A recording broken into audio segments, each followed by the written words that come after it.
Hay un relato paralelo en el Evangelio de Lucas, no lo voy a leer todo, simplemente en el verso final cuando dice que el Señor le dijo a los fariseos, id y aprended misericordia, o lo que significa misericordia quiero y no sacrificio, porque no he venido a llamar justos, sino pecadores. El relato paralelo en el Evangelio de Lucas, en el versículo 29, añade y dice, sino pecadores al arrepentimiento. Es decir, que el llamado a los pecadores fue al arrepentimiento. El pasaje nos habla acerca de un publicano, un recaudador de impuestos, que más adelante vino a ser uno de los 12 apóstoles que el Señor llamó y utilizó para la expansión de su evangelio. Mateo, en otros pasajes, se le conoce con el nombre de Leví, es la misma persona. Y lo utiliza como un ejemplo y también a la misma vez una persona importante para poder llegar a ese círculo de los recaudadores de impuestos. Le decía que en Lucas añade a la frase que leímos en Mateo y dice que el Señor vino a llamar no a justos, sino pecadores al arrepentimiento, porque la realidad del pecado es el centro, o diríamos es esencial en el mensaje del Evangelio. Cualquier predicación del Evangelio que no lleve ese ingrediente de que solamente a través de Cristo nuestros pecados pueden ser perdonados, es un mensaje que le falta lo más importante del Evangelio.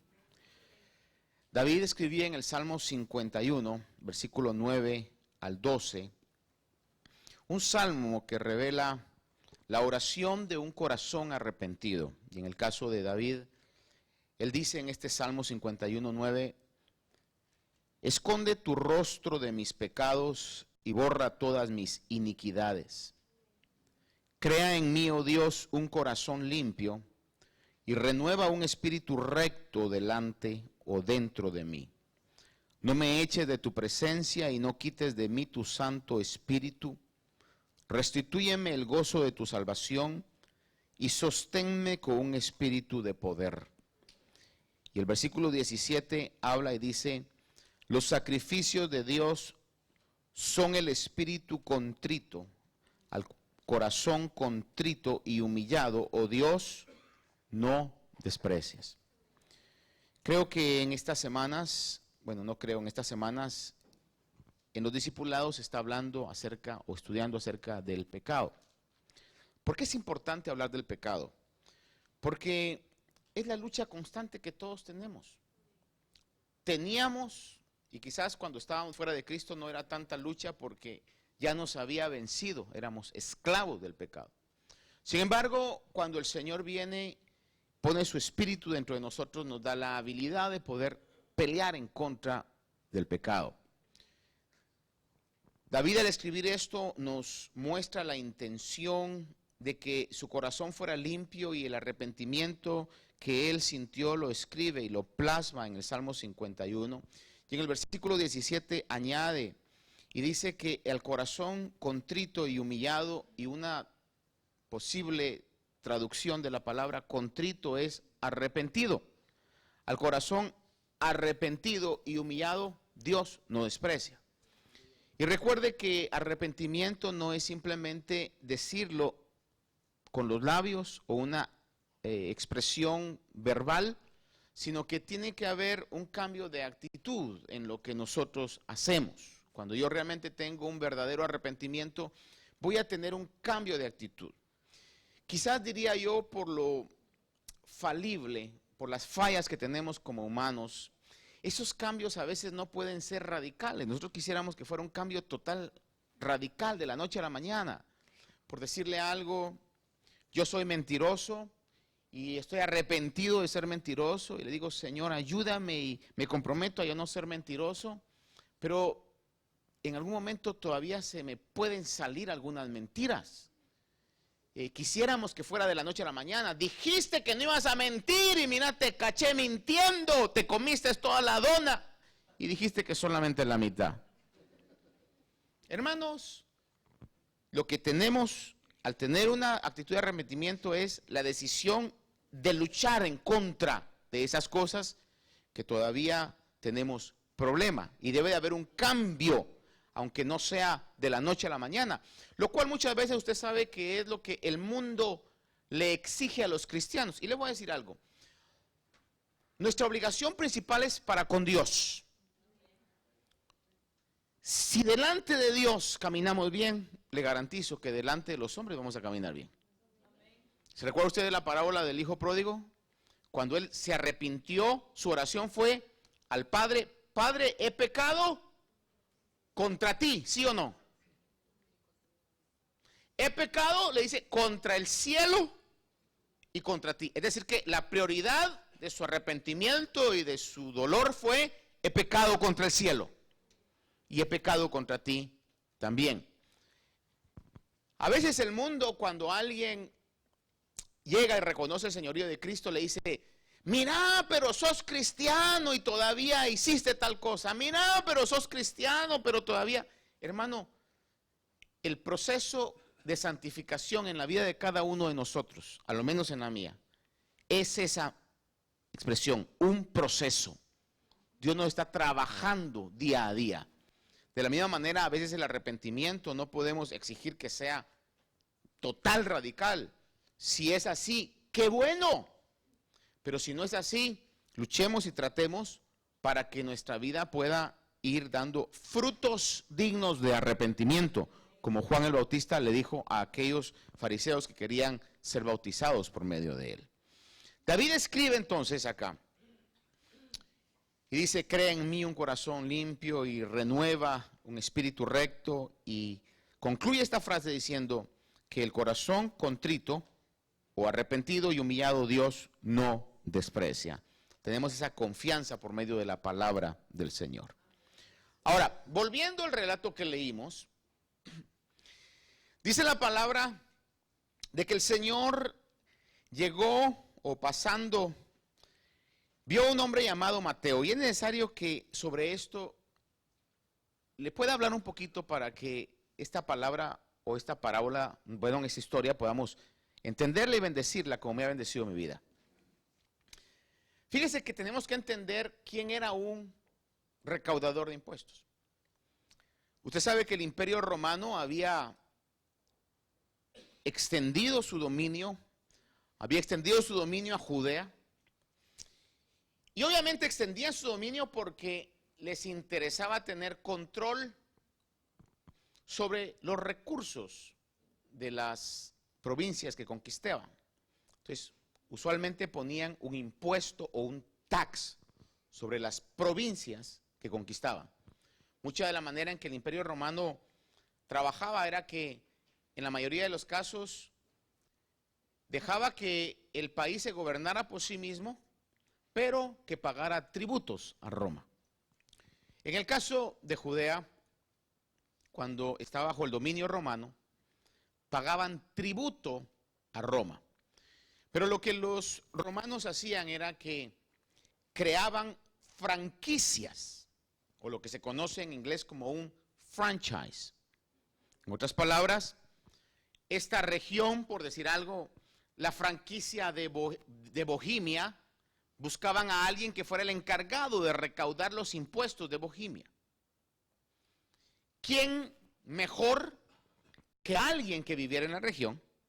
Un judío que supiera los negocios que se estaban dando y se supiera realmente las entradas reales de los negocios, y poder poner tasas de impuestos de acuerdo a las entradas.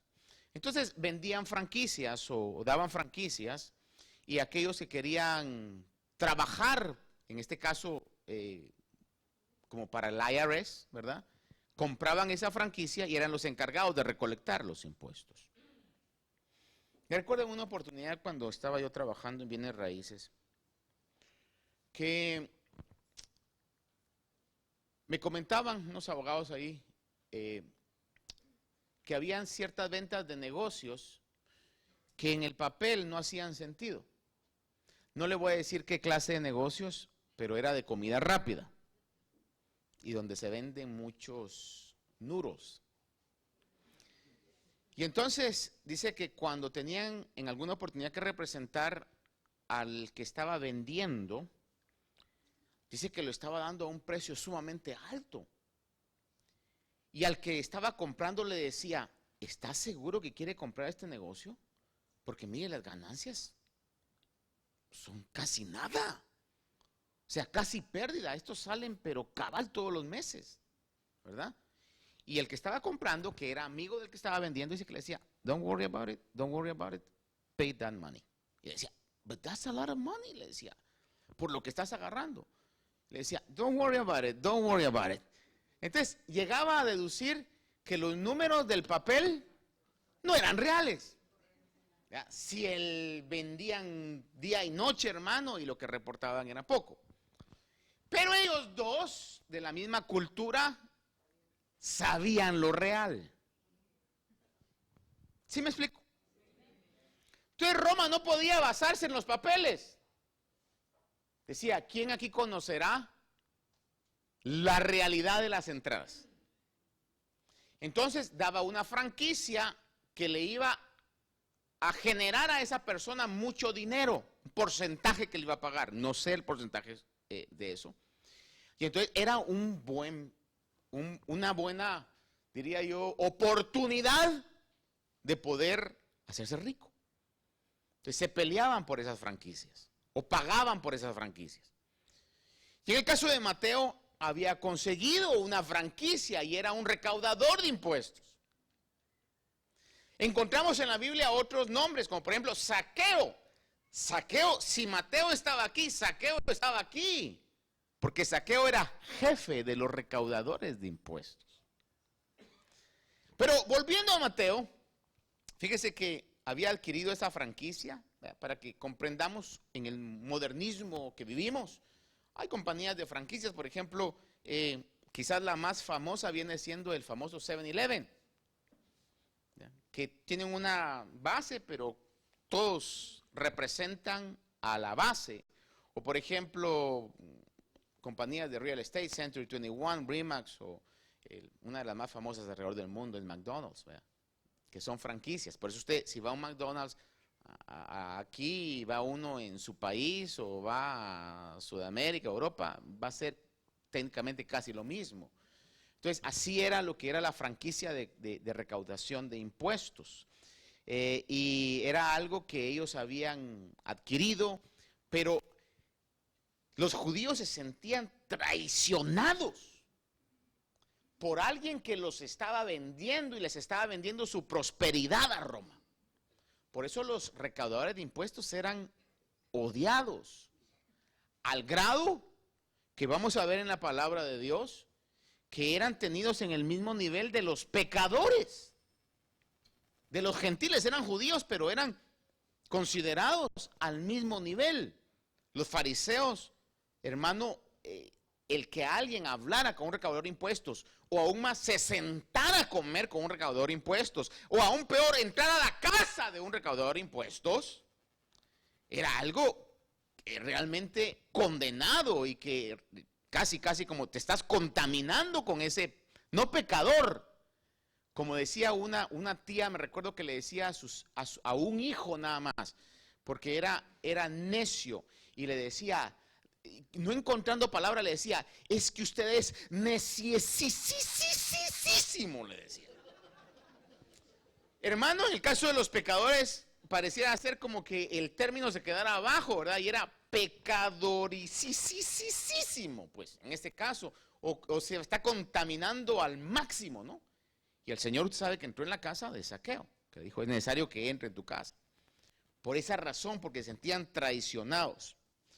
Al adquirir esa franquicia, traicionaban la lealtad al judaísmo. Por eso se va a recordar usted que en una oportunidad, unos escribas le preguntan al Señor queriendo tentarlo y le dicen esta pregunta: ¿es lícito pagar impuestos a Roma. ¿Se recuerda usted de ese pasaje? Que está en Lucas 20:22, pero le dicen, es lícito, queriendo probar. ¿Por qué? Porque ellos en la interpretación de la ley, en sus tradiciones decían, el único que es merecedor de nuestro esfuerzo del trabajo es Dios. Entonces, darle a Roma es quitarle lugar a Dios. Y usted sabe que el Señor, pues, con la sabiduría y en la unción del Espíritu, pide una moneda y dice que miran y le dice, dad al César lo que es del César y a Dios lo que es de Dios. No pudieron tentarle en esa situación. Ahora, volviendo a Mateo, el adquirir esa franquicia, hermano, era la oportunidad económica de su vida. Y cuando nosotros miramos el pasaje, vemos que está él, dice, sentado en la oficina de los tributos. Y fíjese que algo que estaba aprendiendo yo y que me abre más el entendimiento, es que habían de recaudadores de impuestos, voy a decir esto, habían de recaudadores de impuestos a recaudadores de impuestos. ¿Qué quiere decir con esa expresión? Todos eran recaudadores de impuestos, pero habían quienes eran más odiados. Porque habían unos que adquirían la franquicia, le pagaban a alguien para que los representara, porque les daba pena dar la cara. Pero habían otros que habían llegado realmente al descaro y decían, a mí no me importa que me miren la cara, que yo les estoy cobrando los impuestos, yo voy a estar sentado en la oficina. Y Mateo era de los que estaban sentados en la oficina. De aquellos realmente que eran los más odiados y que hasta cierto punto habían traicionado y habían dejado la dignidad y el amor a su pueblo por un lado. Los judíos los odiaban y cuando el Señor pasa y el Señor le dice, sígueme y lo deja, la palabra del Señor nos muestra que dice que dejándolo todo, lo siguió. Dándome a entender realmente que estaba decidido a dejar todo lo que había conseguido. Muy similar a lo que Pablo habla cuando dice, todo lo que antes yo había tenido en alta estima, ahora lo considero como basura en comparación al amor o al valor de conocer a Cristo. Me llama mucho la atención también a lo que estudiábamos el domingo pasado, hermano, porque fíjese que mientras ellos estuvieran en la franquicia tenían el respaldo de Roma, pero una vez dejando la franquicia, hermano, estaban solos. Imagínense cómo iban a reaccionar todos aquellos que habían sido extorsionados por los recaudadores de impuestos. Iban a reaccionar en una venganza hacia ellos. Quedaban solos totalmente. Entonces, cuando Mateo deja todo, está realmente exteriorizando la gran necesidad que tiene de un cambio. Quizás el hombre había alcanzado todo lo material, pero tenía un vacío, tenía una necesidad realmente que cuando el Señor le dijo, sígueme, dejó todo y lo sigue. Usted sabe que las autoridades siempre infunden respeto. No sé si se ha dado cuenta de eso. Si no, véanlo cuando usted vino manejando o va manejando. Uno va manejando y de repente se para todo el tráfico y dice, ¿qué pasaría en un accidente? Y no hay nada. ¿Qué si hay una patrulla que va manejando a la par y todos bajan la velocidad? No sé si se ha dado cuenta de eso. Todos bajan la velocidad. Nada más la patrulla se sale y todos comenzamos otra vez a la velocidad. Las autoridades infunden respeto en algún momento. El otro día estuve acá con los señores de la alarma, pues recuerda que un día de esto nos sonó la alarma de fuego y que eran por unos sensores allá arriba y que ya gracias a Dios pues los eliminaron porque no eran necesarios y quedó todo concluido. Y en el proceso había una revisión final que el encargado de la alarma viene y me dice, pues la verdad es que revisión de qué no sé porque pues ¿qué tienen que revisar si lo que ya desconectamos todo? Pero es el protocolo, es el papeleo que hay que hacer y lo hay que hacerlo.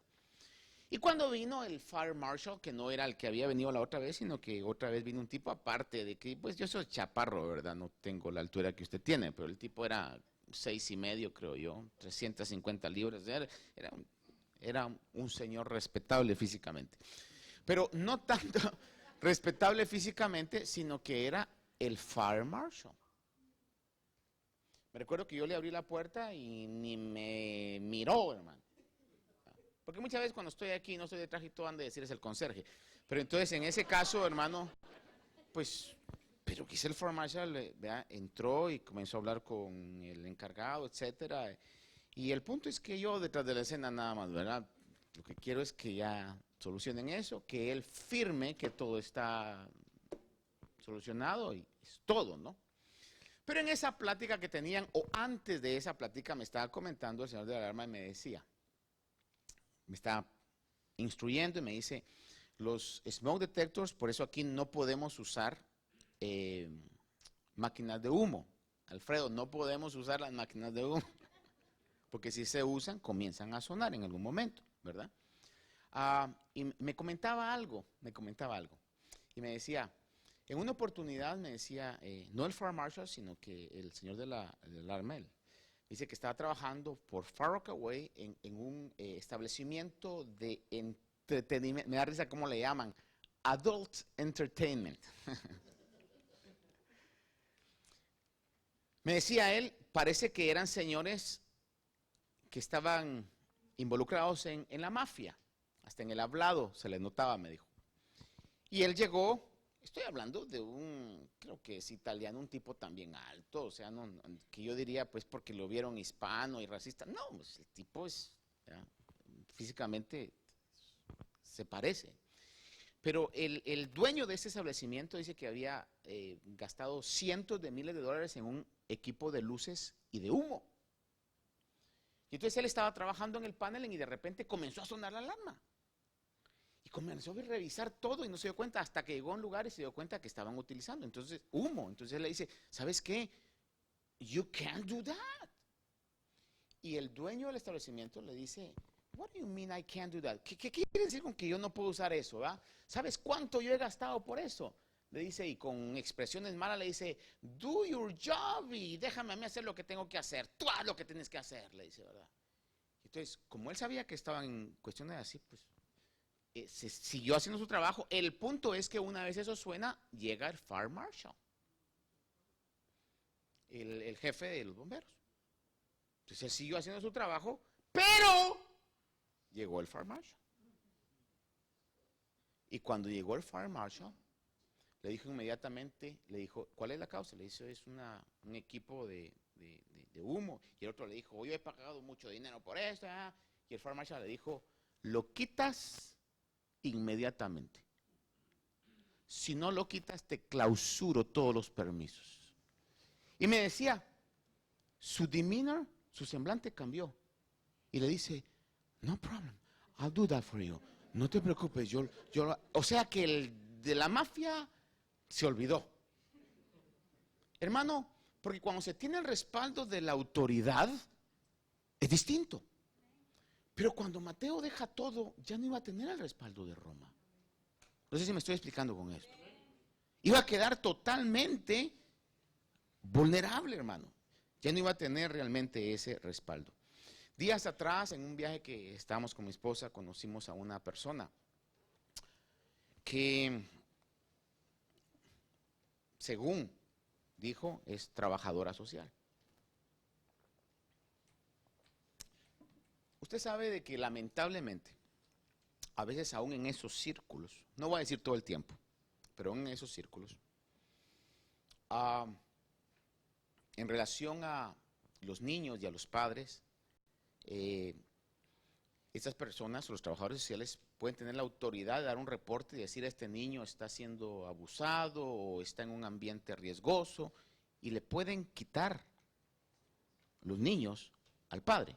No quiero decir que eso esté incorrecto, ellos son o debieran ser profesionales en su hacer. Pero el punto es que estas personas tienen autoridad porque todo el Estado está detrás de ellos. Y entonces, estando compartiendo unos días con esta persona, a mí me quería tratar como su cliente, hermano. Y entonces, con mis actitudes le dejé saber, "Sí, tú no eres mi trabajadora social", como quien dice, cálmate, ¿verdad? Porque en algún momento pareciera ser que por el respaldo de autoridad que tenemos, hermano, se nos da un respeto, como lo que le decía yo en el caso del Fire Marshal, ¿verdad? ¿Qué es lo que le da el respeto? Mi pastor de muchos años atrás decía, porque aquí quizá no se da el caso, pero del país donde yo vengo, donde la mayoría somos chaparritos, así como yo, a veces hay policías que físicamente no le inspiran respeto o autoridad. Hay policías, si yo estoy chaparro, que me llegan aquí y la mitad de mi peso. Pero si un policía de esos se para en la pista y con su manita chiquita y agarra aire y suena el gorgorito y me dice, ¡pare! Por más chiquito que sea, yo manejando un semi-truck, 16-wheeler, tengo que frenar. ¿Por el policía? No, por lo que representa el policía. Por la placa que tiene aquí, aunque le quede grande el sombrero, pero es un policía. Mateo se quedó totalmente vulnerable. El respaldo de Roma, del gran imperio romano, ya no estaba con él. Fíjese usted de que en Lucas capítulo 3, esto era una realidad. Lucas capítulo 3, verso del 12 al 14. Cuando Juan el Bautista está desarrollando su ministerio, dice que vinieron algunos recaudadores de impuestos, ya sabemos más o menos cómo eran estos recaudadores de impuestos, dice, para ser bautizados por él. Y le dijeron, maestro, ¿qué haremos? Entonces él le respondió, no exijáis más de lo que se os ha ordenado. ¿Será que Juan el Bautista estaba exagerando? Es que sabía que era una realidad, que eran en cierto modo ladrones con legalidad, robaban legalmente. Y lo que les dice Juan el Bautista es, no exijan más de lo que se os ha ordenado. Y dice que también algunos soldados le preguntaban diciendo, ¿y nosotros qué haremos, soldados? Y él les dijo, a nadie extorsioné. ¿Será que extorsionaban? ¿Sí me explico?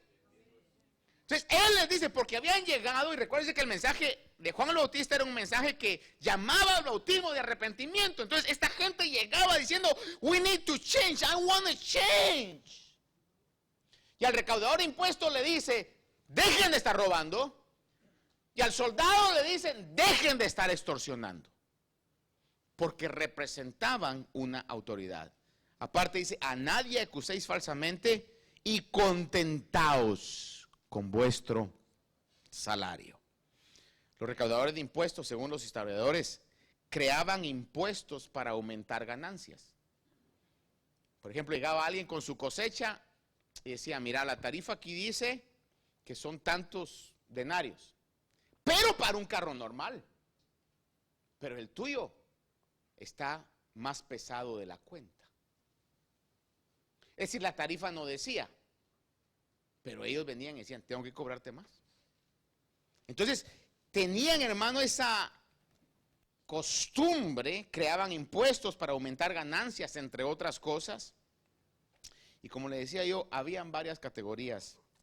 Y Mateo venía a ser uno de los más descarados y de los más odiados por el pueblo judío. Ahora, le decía yo que los recaudadores de impuestos eran considerados por los fariseos de la misma clase de los pecadores. En el capítulo 9 de Mateo, verso 10, vemos ahí que dice, y sucedió que estando, Mateo 9, 10, 11, dice, y sucedió que estando él sentado a la mesa en la casa, he aquí muchos recaudadores de impuestos y pecadores llegaron. Mire cómo los ponen en la misma descripción. recaudadores de impuestos y pecadores llegaron y se sentaron a la mesa con Jesús. Y cuando vieron esto, los fariseos dijeron a sus discípulos: ¿por qué come vuestro maestro con los recaudadores de impuestos y pecadores? Los tenían en la misma categoría. El 11:19 de Mateo dice: vino el Hijo del Hombre que come y bebe, y dicen: mira, un hombre glotón y bebedor de vino, amigo de recaudadores de impuestos y de pecadores. El 21:31 de Mateo dice: ¿cuál de los dos hizo la voluntad del Padre? Ellos dijeron: el primero. Jesús les dijo: en verdad os digo que los recaudadores de impuestos y las rameras los ponen en la misma categoría de los recaudadores de impuestos a las rameras o a las prostitutas. Ahora, muchos recaudadores de impuestos se arrepintieron y se bautizaron. En Lucas capítulo 3, verso 12, leíamos lo que llegaban al bautismo de Juan. Lucas 3:12 dice: vinieron también unos recaudadores de impuestos para ser bautizados y le dijeron: maestro, ¿qué haremos? En el caso de llegaron con Jesús. 7:29 de Lucas dice: cuando todo el pueblo y los recaudadores de impuestos le oyeron, reconocieron la justicia de Dios. Es decir, que en algún momento estos hombres que estaban con una actitud de avaricia grande en su corazón, tuvieron un verdadero arrepentimiento. Y llegaron delante del Señor a preguntarle: ¿qué haremos? ¿Qué tenemos que hacer? Queremos realmente ser salvos. Y el Señor otorgó salvación a muchos de ellos. El caso de Mateo, que vino a ser más adelante uno de los 12 discípulos del Señor. Ahora, el verdadero arrepentimiento, amados hermanos, valora siempre lo espiritual por encima de lo material. El verdadero arrepentimiento toma las decisiones como la que Mateo tomó de dejarlo todo. Lucas 5, 27 y 28 dice: después de esto Jesús salió y se fijó en un recaudador de impuestos llamado Leví, que viene siendo Mateo en este caso, sentado en la oficina de los impuestos. Ya le dije yo que si él estaba sentado era de aquellos que daban la cara, hermano. Dice que estaba sentado en la oficina de los tributos y le dijo: sígueme. Y Lucas dice en el versículo 28, y él dejándolo todo, ve esa frase, él dejándolo todo, se levantó y le seguía. No dice, y él entonces ahora dijo: voy a tener que pagarle a alguien. No, abandonó todo, dijo: ya no, él me está llamando, yo me olvido de todo. El genuino arrepentimiento valora lo espiritual más que lo material. Por eso estoy en contra de aquello de que llega alguna persona a la iglesia porque quiere oír la palabra del Señor, quiere ver qué pasa en la iglesia. Y cuando alguien lo ve venir, ¿verdad? Dice: a esa alma hay que hacerla que acepte al Señor. Y mire, usted tráigalo de una u otra manera. Y entonces surgen situaciones en las que, por eso a veces la gente no quiere ir a escuchar la palabra del Señor, porque llegando a la iglesia a fuerza quieren que acepte. Y mire, pase. Es más, a veces hasta dice: yo voy con usted si le da pena. Hermanos, cuando realmente uno está arrepentido, le importa un cacahuate lo que la gente pueda pensar. Cuando uno está arrepentido, hermano, no le interesa absolutamente ninguna otra cosa. Lo que quiere es ponerse a cuentas con Dios. Es como cuando uno reacciona en ciertos shocks que la vida da. Por ejemplo, ¿cuántos padres hay aquí? Levanten la mano. Padres, no madres, sino padres nada más. Papás, ¿verdad? Papás. Pregunto, ¿cuántos de aquí lloraron cuando nació no voy a decir el primer hijo, pero voy a decir sus hijos? A ver, levanten la mano. Mire, y son hombres machos masculinos, como dijeran. Why? ¿Por qué? Le voy a decir yo, la mezcla de emociones en ese momento. Por un lado, un tremendo sufrimiento de la esposa, hermano, y por otro lado, hermano, al ver todo lo que se ha recorrido los últimos meses, que me han contado las hermanas que son difíciles, y en ese momento al ver al niño, más si se parece a él, lloran, se les salen las lágrimas por la mezcla de emociones. Cuando hay un verdadero arrepentimiento, no se necesita motivación. Mire, yo le pago para que pase. Hermano, esa persona en el primer conflicto espiritual que haya, va a dejar el evangelio. Porque nunca se arrepintió de corazón. Por eso el mensaje del evangelio, tanto Juan lo predicó, Jesús lo predicó, los apóstoles lo predicaron, tiene el ingrediente de un genuino arrepentimiento. Y un genuino arrepentimiento en un momento determinado valora siempre lo espiritual más que lo material.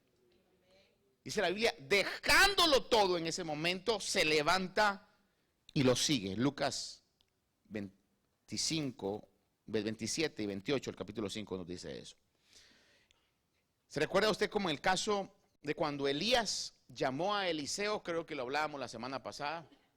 Le leo una vez más lo que dice Primera de Reyes, capítulo 19, versículo 19. Primera de Reyes 19, 19 dice: y partió de allí, hablando de Elías, y encontró a Eliseo, hijo de Safat, que estaba arando con 12 yuntas de bueyes delante de él. Y él estaba con la última. Elías pasó donde él estaba y le echó su manto encima. Dejando él los bueyes, corrió tras Elías y dijo: permíteme besar a mi padre y a mi madre, entonces te seguiré. Y él le dijo: ve, vuélvete, pues ¿qué te he hecho yo? Y esto se me hace a mí, la frase de Elías, como un poquito de sarcasmo, hermano. Elías sabía muy bien lo que había hecho. Elías sabía muy bien, guiado por el Señor, que Eliseo sin duda alguna anhelaba lo espiritual. Entonces, al darle el manto, dice: ¿y qué he hecho yo? Pero sabía que le había dejado una revolución interna al hombre, que tenía que tomar una decisión determinante en ese momento. Y dice la palabra: entonces volvió, hablando de Eliseo, dejando de seguirle, tomó el par de bueyes y los sacrificó. Y con los aparejos de los bueyes coció su carne y la dio a la gente y ellos comieron. Después se levantó y fue tras Elías y le servía. Fíjese que una similitud curiosa, tanto en Eliseo como en Mateo, es que los dos, después de tomar la decisión que parecía un suicidio económico, los dos hicieron una fiesta. Los dos hicieron una fiesta. Y habían perdido, entre comillas, todo. El punto es que el Señor más adelante nos revela: el que pierda su vida por causa de mí, la ganará. Ellos hicieron la fiesta porque sabían que habían ganado lo más, por lo menos una pequeña inversión que les iba a garantizar una eternidad de bendición. Hermano, y es lo que nosotros hemos hecho por la misericordia de Dios. Los dos hicieron una fiesta.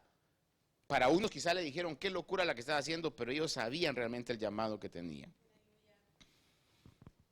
No como aquellos que querían seguir al Señor condicionalmente, que lo veíamos el domingo pasado, cuando el escriba le dice: te seguiré, y el Señor le responde: las zorras tienen madrigueras, los aves tienen nidos, yo no tengo nada que ofrecerte. O el otro hermano que quería seguirle, hermano, que era discípulo, y que le dice: permíteme que vaya primero a enterrar a mi padre, y que realmente lo que quería era: permíteme antes ir a colectar mi herencia. Hermano, condiciones para seguir al Señor. El verdadero discípulo no tiene condiciones. Los tres estos buscaban comodidad, ¿verdad? Como el otro tercero que le dijo: Señor, le dice: permíteme poder ir, y en la interpretación es buscar el apoyo de mi familia. Hermano, el Señor fue claro cuando dijo que por causa de su evangelio iba a poner en algún momento al padre contra la madre, al hijo contra la hija, porque así iba a ser. Pero realmente el verdadero arrepentimiento siempre va a valorar lo espiritual por sobre lo material. Romanos capítulo 5, versículos 7 y 8 dice: porque a duras penas habrá alguien que muera por un justo, aunque tal vez alguno se atreva a morir por el bueno. Pero Dios demuestra su amor para con nosotros en que, siendo aún pecadores, Cristo murió por nosotros. ¿Por qué es que la gente genuinamente arrepentida puede dejar lo material por seguir a Cristo? Porque el peso del pecado es mucho mayor que los beneficios que las cosas materiales puedan dar. El peso del pecado es mucho mayor. Por eso es que el Señor aquí claramente en Romanos nos habla, el apóstol Pablo, y dice que aún siendo pecadores, Cristo murió por nosotros. Nadie puede alcanzar la salvación. Óigame bien esto, nadie puede alcanzar la salvación a menos que reconozca que es pecador. Absolutamente nadie. Y no hay ninguna obra que el hombre pueda hacer que pueda limpiar los pecados. Solamente la gracia del Señor Jesús. 2 Corintios 5:21 dice que al que no conoció pecado, le hizo pecado por nosotros para que fuéramos hechos justicia de Dios en él. 1 Timoteo 1:15 dice, palabra fiel y digna de ser aceptada por todos. Cristo Jesús vino al mundo para salvar a los pecadores, y dice Pablo, entre los cuales yo soy el primero. Mateo sin duda alguna reconoció que era pecador. Reconoció que su Dios era el dinero y que por causa de las ganancias quizás había traicionado a su nación, no le importaba lo que pensaran de él. Como en el caso aún de Zaqueo, usted sabe, cuando entra el Señor a su casa y él lo recibe, hermano, y decía mi pastor de muchos años atrás, hermano, estando yo niño, lo oía decir que él se imaginaba a Jesús entrando a la casa de Zaqueo, hermano, y Jesús no dijo nada, simplemente miraba un cuadro y Zaqueo ha de haber dicho, Señor, no te preocupes, lo voy a devolver. ¿Ya? Miraba una vasija, ¿ya? No decía nada, miraba la vasija y decía, esa también, Señor, y ¿sabes qué? Y se la voy a dar llena de plata, ¿verdad? Hermano, porque sabía muy bien lo que había pasado. Sin embargo, a Zaqueo le importó que lo hubieran trepado en un árbol. Para él las mejores palabras que le habían dicho en su vida era, Zaqueo, baja de ahí porque es necesario que hoy entre en tu casa. Y lo que el Señor nos ha dicho a nosotros no es que va a entrar a nuestra casa, sino que el Señor dice, reconoce que eres pecador porque es necesario que yo entre en tu corazón. Termino con esto. La mejor explicación en los labios del Señor Jesús va de acuerdo a aquella parábola que se relata en el Evangelio de Lucas, capítulo 18, versículo 9 al 20. Lucas 18, del 9 al 20. Dice, refirió también esta parábola a unos que confiaban en sí mismos, vea esto, como justos y despreciaban a los demás. Por eso lo que nos va a impedir y lo que le impide al mundo entrar al reino de Dios es la justicia humana. No hay ninguna obra, por eso hermano, aunque parezca un poquito duro, pero es la realidad. No hay misas que puedan sacar de purgatorios. No hay mandas o compromisos que se puedan hacer de sufrimiento para poder ganar el favor de la salvación de Dios. No hay nada de eso, hermano. No hay obras. No es por guardar los sacramentos. Es simplemente por el acto de que el Señor Jesús padeció por todos los pecadores. Lo que necesitamos hacer es reconocer que somos pecadores. Solamente cuando el hombre y la mujer reconocen que son pecadores, van realmente a poder alcanzar la gracia de Dios. Pero si yo confío en mí mismo, mire, lo peor que puede haber en una persona es confiar en que como no le ha hecho daño a nadie, como se porta bien, como es una persona dadivosa, se va a ganar el cielo.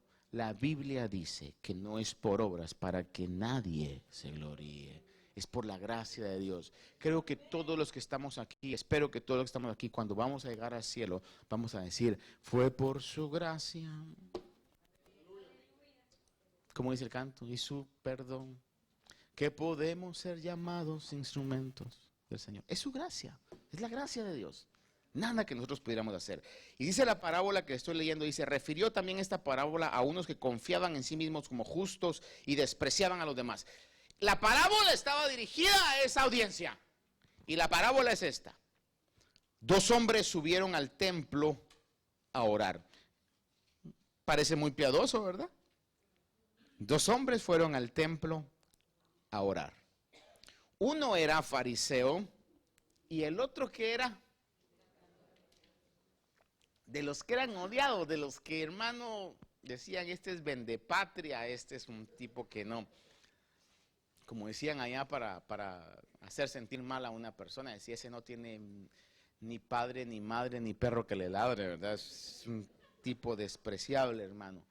Decía, y subió el otro, un recaudador de impuestos.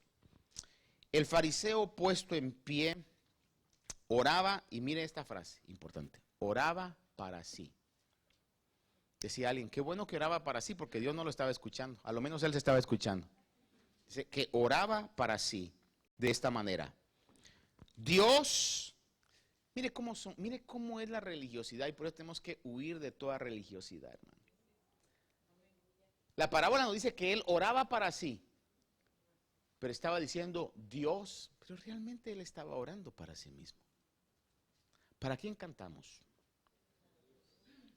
¿Para quién hacemos lo que hacemos? Tenemos que renovarnos cada vez, que todo lo que hagamos sea para Dios, hermano. Les voy a decir algo.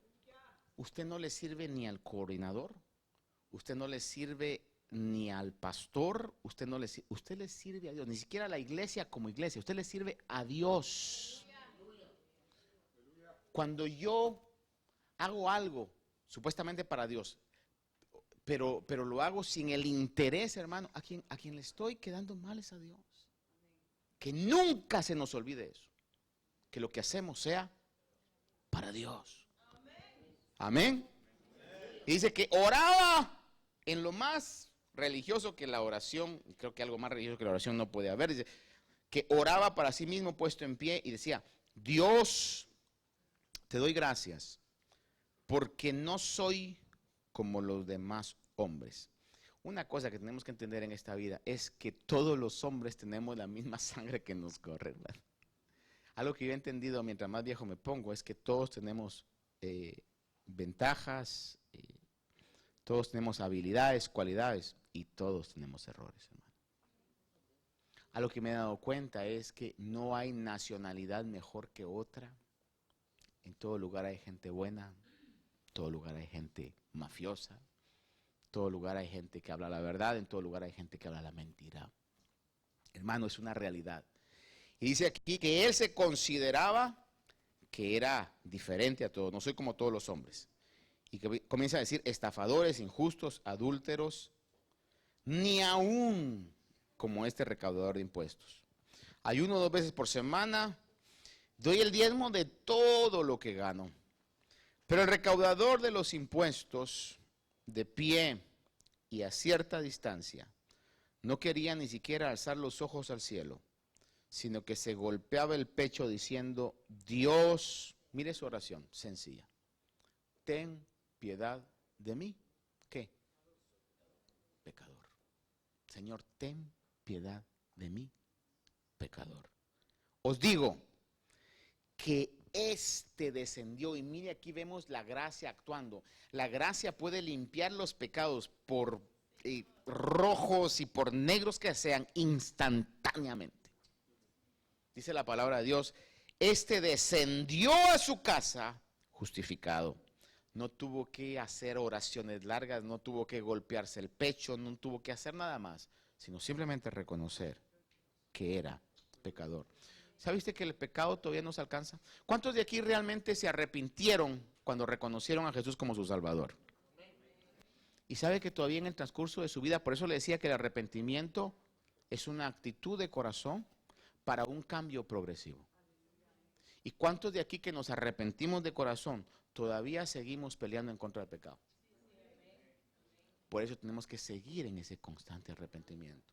Cada vez que el pecado nos alcance, hermano, lo importante es que usted le diga, Señor, que usted vea su corazón, escudriñe su corazón. Y con un corazón arrepentido, poder pedirle al Señor que le garantizo que la justificación de Dios vendrá. Dice, descendió a su casa justificado, pero aquel no, porque todo el que se ensalza será humillado, y el que se humilla será ensalzado. Vale la pena humillarnos delante de Dios. Déjame concluir con esto. No sé qué etapa de su vida esté pasando. No sé qué problemas puede estar enfrentando. O aquellos que quizás vendrán. Lo importante es estar humillado delante de Dios. Decirle al Señor, te necesito. No hay nadie que pueda darme lo que tú me das. Tú eres lo más importante. Y la palabra de Dios dice, el que se humilla será exaltado o será ensalzado.